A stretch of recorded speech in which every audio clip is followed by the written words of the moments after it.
Eh kasi wala naman yan sa listahan ng mga tanong yun. Huwag na lang po. Pwede sa dilisan. Wait, sandali ah. Oo, andito ba yan?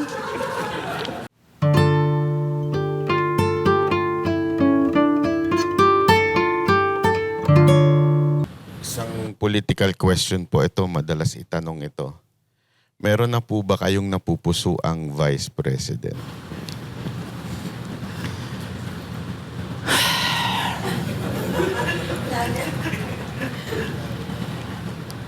Eh kasi wala naman yan sa listahan ng mga tanong yun. Huwag na lang po. Pwede sa dilisan. Wait, sandali ah. Oo, andito ba yan? Ito, sasabihin ko na lang ha. Kasi tinanong niyo na eh. Ayaw ko rin naman na...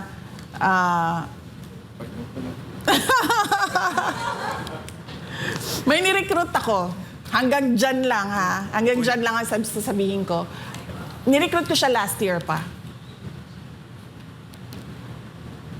Kaso, wag na muna natin yan pag-usapan. Protektahan natin yung tao hanggang sa makapag-desisyon siya kung anong gagawin niya sa karera niya. Maganda yan. Sasabihin na lang sa atin ni VP off-cam. Oo.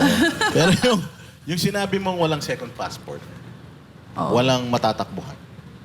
Ano paki-explain pa further yun? Madam? Pansinin nyo sa mga mayayaman, di ba sila, napakadali sa kanila na bumili ng bahay sa iba't ibang bansa. Kahit yung mga congressman, madami dyan may bahay sa ibang lugar.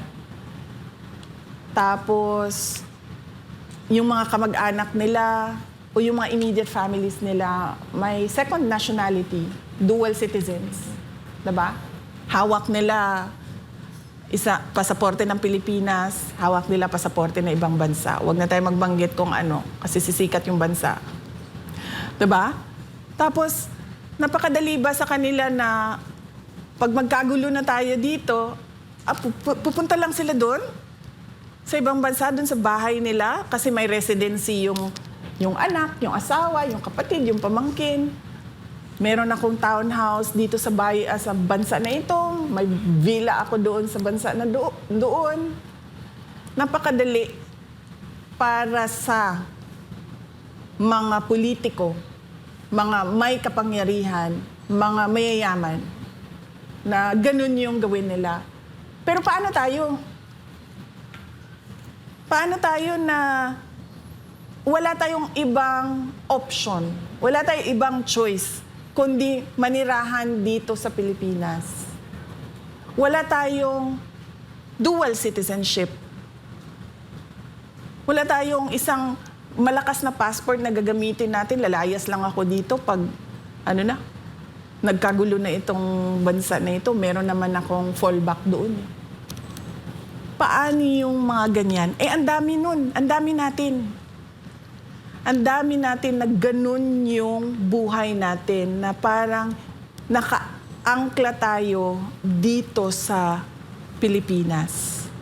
At hindi tayo susuko dito sa Pilipinas kahit man magkagulo na.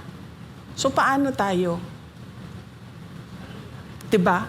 Dapat bigyan natin ng pag-asa yung mga walang ibang option kundi ang manirahan sa Pilipinas.